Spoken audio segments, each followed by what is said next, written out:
Assalamualaikum semuanya.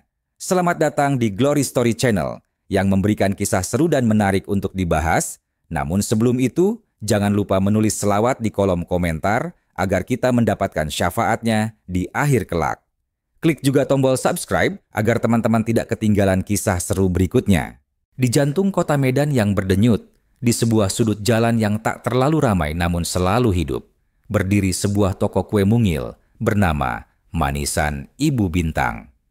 Aroma kayu manis hangat dan gula karamel yang menguar dari sana selalu berhasil memikat siapa saja yang melintas. Pemiliknya, Ibu Bintang Pasaribu, seorang wanita paruh-baya dengan senyum ramah dan tangan ajaib dalam meracik kue, telah membangun mimpinya itu dari nol. Setiap pagi, sebelum matahari terbit sempurna, tangannya sudah sibuk mengolah adonan, ditemani lantunan lagu-lagu Batak pelan dari radio tuanya. Ibu Bintang percaya, setiap kue yang dibuat dengan cinta akan membawa kebahagiaan. Namun, manisan Ibu Bintang tak hanya dikenal karena kelezatan kuenya. Ia juga dikenal karena putrinya, Tiurma Nainggolan. Usianya 28 tahun, dengan paras cantik yang tegas dan sorot mata yang tajam. Tiurma adalah perpaduan sempurna dari kelembutan ibunya dan semangat khas wanita Batak yang tak mudah menyerah. Setelah lulus dari salah satu universitas bergengsi di Jakarta dengan gelar hukum, Tiurma memilih kembali ke Medan. Bukan untuk bekerja di firma hukum besar, melainkan untuk mengelola administrasi dan pemasaran toko kue ibunya. Ia punya visi, ingin membawa Manisan Ibu Bintang ke level yang lebih tinggi, bahkan bercita-cita membuka cabang. Suatu sore yang terik, ketenangan toko Manisan Ibu Bintang sedikit terusik. Sebuah mobil patroli berhenti mendadak di depan toko, dan seorang polisi tinggi besar dengan raut wajah angkuh keluar dari dalamnya. Dia adalah Aibdario Perkasa, dikenal di kalangan rekan kerjanya sebagai polisi yang sigap. Namun di masyarakat, namanya sering dikaitkan dengan rumor tindakan semena-mena. Rio, yang usianya menginjak awal 30-an, memiliki reputasi buruk karena sering memanfaatkan jabatannya. Hari itu, ia sedang menjalankan patroli rutin yang sebenarnya lebih mirip pemeriksaan premanisme terselubung. Rio melangkah masuk ke dalam toko, matanya menyapu setiap sudut dengan tatapan meremehkan. Ibu Bintang yang sedang sibuk melayani pembeli, mengangkat kepala, senyumnya sedikit pudar melihat kehadiran seragam coklat itu. Rio tidak tersenyum. Ia menatap Ibu Bintang dan Tiurma bergantian, lalu pandangannya jatuh pada beberapa stoples kue kering di etalase. "Izin usaha ada, Bu?" Suaranya berat, terlalu keras untuk suasana toko kue yang damai. Tiurma melangkah maju, sorot matanya bertemu pandangan Rio yang angkuh. Ia tahu, momen ini adalah awal dari sesuatu yang tidak baik. Aroma manis-manisan Ibu Bintang seolah mendadak tercemar, digantikan bau ketegangan yang pahit. "Tentu saja ada, Pak," jawab Tiurma dengan tenang namun tegas, melangkah maju agar tubuhnya menghalangi pandangan Aibdario ke arah ibunya. "Semua izin lengkap, dari IUMK sampai sertifikasi halal. Kami juga taat pajak." Dia menunjuk map berkas di balik meja kasir. Namun, Rio tidak peduli. Matanya masih menatap deretan kue dengan ekspresi tak ramah. "Tidak mungkin usaha sekecil ini punya izin lengkap," dengus Rio, nada suaranya meremehkan. "Pasti ada yang ditutupi. Atau jangan-jangan kue-kue ini menggunakan bahan ilegal." Tuduhan tak berdasar itu membuat darah Tiurma mendidih. Ia tahu Rio hanya mencari celah untuk mempersulit.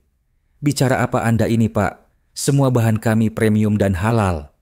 Tiurma berusaha menahan emosinya, mengingat pesan ibunya untuk selalu bersabar.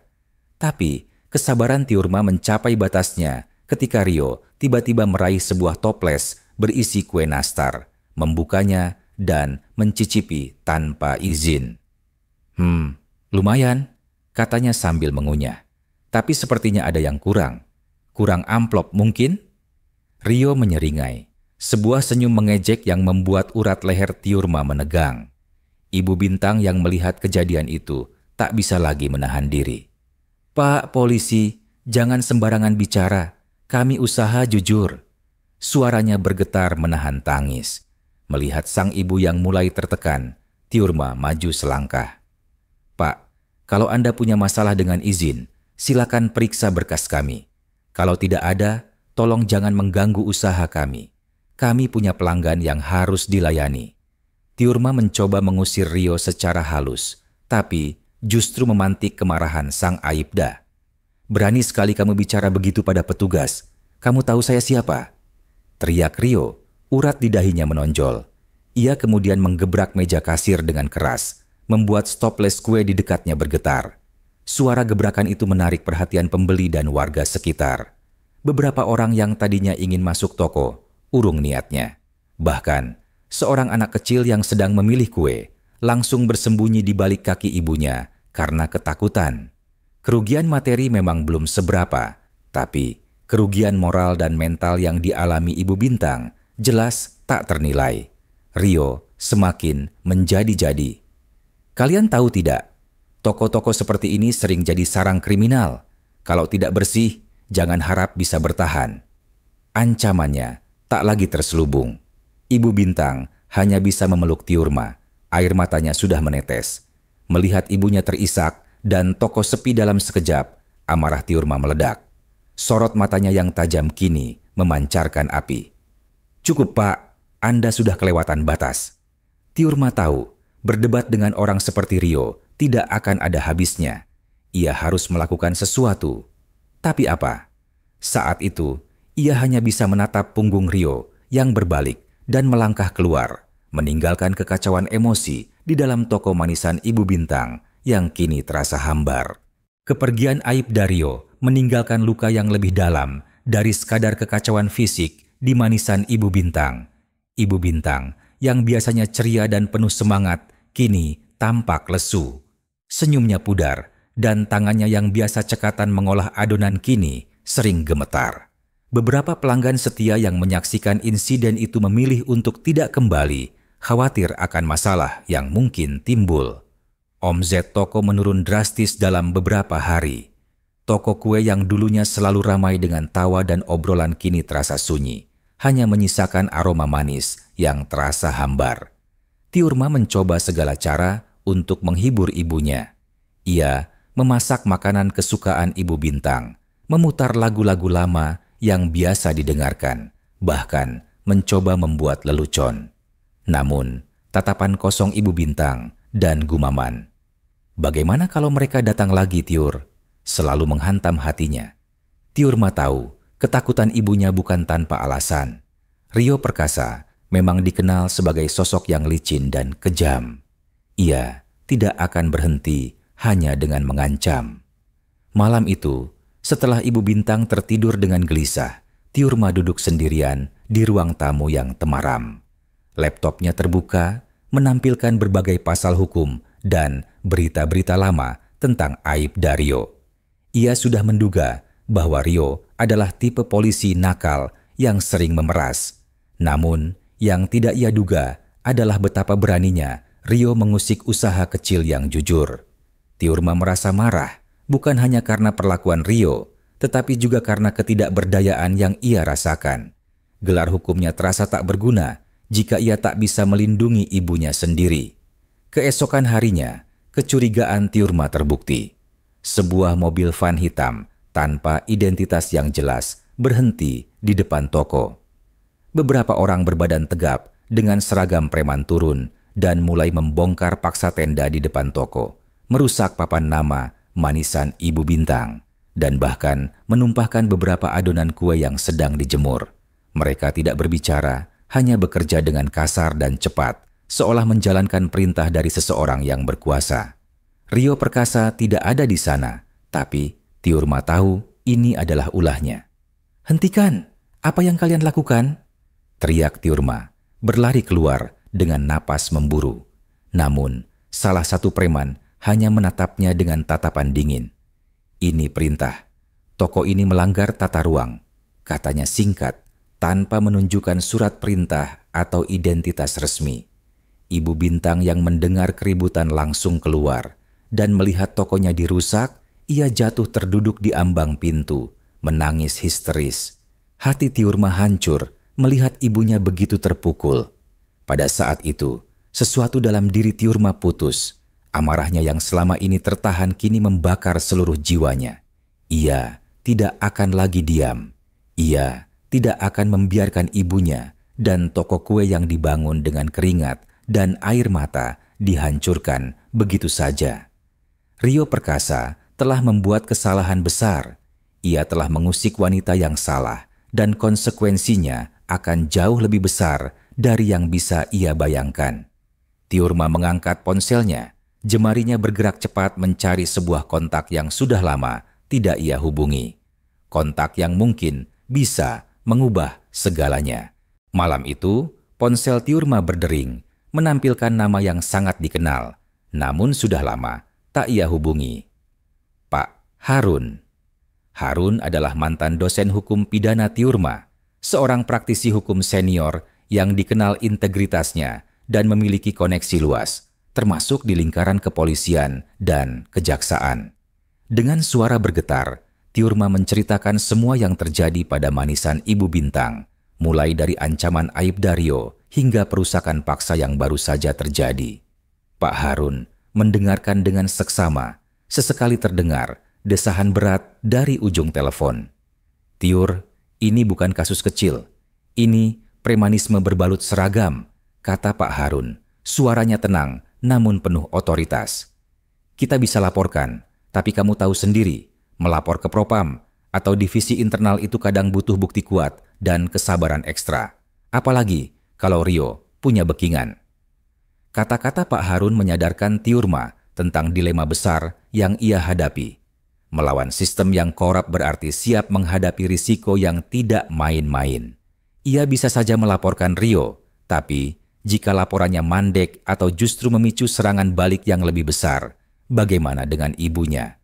Selama beberapa hari berikutnya, manisan Ibu Bintang tidak buka. Ibu Bintang terkurung dalam kesedihan, enggan keluar kamar. Tiurma merasa tercekik. Ia melihat ibunya menderita, melihat mimpinya hancur, dan ia harus memilih jalur hukum yang panjang dan belum tentu berhasil, ataukah cara lain yang lebih efektif, tapi mungkin melewati batas yang ia yakini.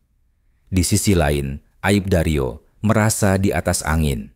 Setelah aksi perusakan toko kue itu, ia yakin Tiurma dan ibunya akan kapok.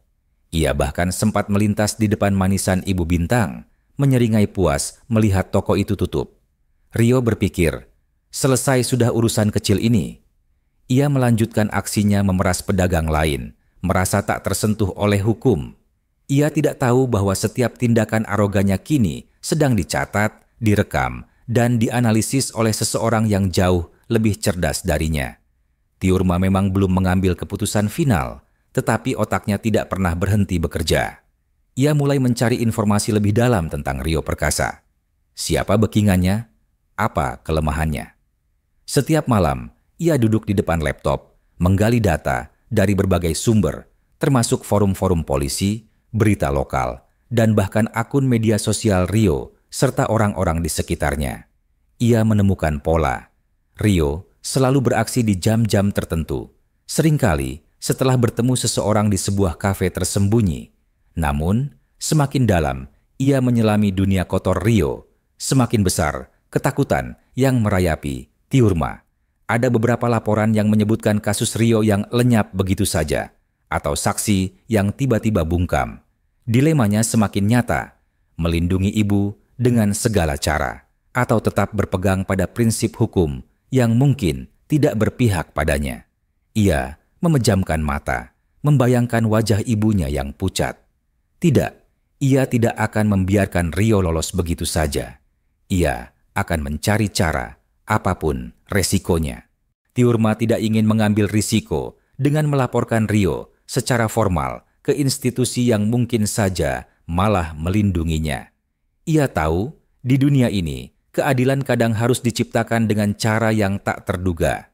Dengan informasi yang telah ia kumpulkan, Tiurma mulai melancarkan serangan baliknya, bukan dengan kekerasan fisik, melainkan dengan serangan psikologis dan reputasi yang jauh lebih merusak. Target pertamanya adalah membongkar kedok Aibdario di mata publik dan rekan-rekannya.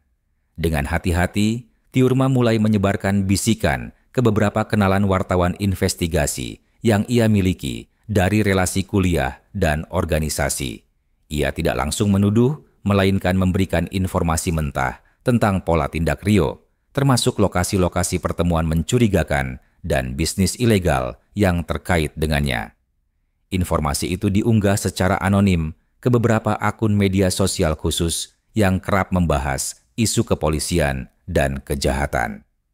Tiurma juga mengirimkan beberapa rekaman audio Rio yang ia dapatkan dari saksi mata, yang berisi ucapan-ucapan ancaman dan pemerasan. Awalnya, Rio tidak merasakan apa-apa. Ia menganggap itu hanya angin lalu atau ulah orang iseng. Namun, satu persatu, bisikan itu mulai menampakkan efeknya. Rekan-rekan kerjanya mulai menatapnya dengan pandangan berbeda. Beberapa operasi yang ia pimpin mendadak gagal karena informasinya bocor. Bahkan, atasannya mulai memanggilnya lebih sering untuk mempertanyakan laporan-laporan anonim yang masuk. Rio mulai mencium ada sesuatu yang tidak beres. Ia merasa diawasi, seperti ada bayangan yang menguntitnya dari kegelapan. Puncaknya terjadi ketika sebuah akun berita online lokal yang cukup berpengaruh menerbitkan artikel investigasi menyoroti seorang oknum polisi A yang diduga terlibat dalam pemerasan dan perusakan usaha kecil. Meskipun nama Rio tidak disebutkan secara gamblang, semua petunjuk mengarah padanya. Artikel itu dilengkapi dengan rekaman suara yang meskipun disamarkan, cukup untuk dikenali oleh orang-orang di lingkungannya. Tagar dan polisi preman mulai viral, dan di kolom komentar, netizen ramai-ramai menceritakan pengalaman buruk mereka dengan oknum polisi arogan. Beberapa di antaranya menunjuk langsung ke Rio Perkasa. Rio murka. Ia tahu ini adalah ulah Tiurma, wanita yang berani melawannya. Ancaman yang ia rasakan kini menjadi nyata. Ia tidak bisa lagi berkutik bebas. Reputasinya hancur dan posisinya di kepolisian mulai terancam serius. Ia mulai panik. Rasa percaya diri yang selama ini ia miliki perlahan terkikis, digantikan oleh kemarahan dan ketakutan yang menggerogoti. Rio mencoba mencari tahu siapa di balik akun anonim itu, siapa wartawan yang berani menulis tentangnya. Tetapi semua jejak tertutup rapat. Tiurma telah melakukan pekerjaannya dengan sangat rapi. Namun, Rio Perkasa bukanlah tipe orang yang menyerah begitu saja. Ia tahu cara bermain kotor. Dengan karirnya di ujung tanduk, ia memutuskan untuk melangkah lebih jauh. Jika Tiurma berani menghancurkan reputasinya, ia akan menghancurkan wanita itu dan semua yang ia sayangi. Rio mengerahkan seluruh koneksi dan sisa pengaruhnya untuk menemukan kelemahan Tiurma. Sebuah rencana keji mulai terbentuk di benaknya. Sebuah rencana yang akan memaksa Tiurma berhadapan langsung dengannya dalam sebuah pertarungan yang jauh lebih brutal dari sekadar perang informasi. Tekanan yang dirasakan Aibda Rio mencapai puncaknya. Karirnya hancur, reputasinya tercoreng, dan ia tak bisa lagi tenang. Dalam keputusasaan, Rio memutuskan untuk melakukan tindakan ekstrim. Ia yakin Tiurma pasti akan kembali ke toko ibunya suatu saat nanti. Dengan dendam membara, ia merencanakan untuk menghancurkan toko kue manisan Ibu Bintang sepenuhnya, meratakannya hingga tak bersisa.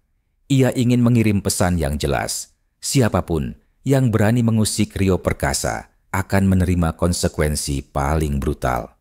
Suatu malam yang gelap, Rio datang ke manisan Ibu Bintang, bukan dengan seragam, melainkan pakaian sipil dan wajah penuh amarah. Ia tidak sendirian. Beberapa preman bayaran yang loyal kepadanya juga ikut serta. Mereka membawa palu, linggis, dan cairan mudah terbakar. Rio berdiri di depan toko yang kini gelap dan sepi, menyeringai. Saatnya pertunjukan, gumamnya, memberi isyarat kepada anak buahnya untuk memulai penghancuran.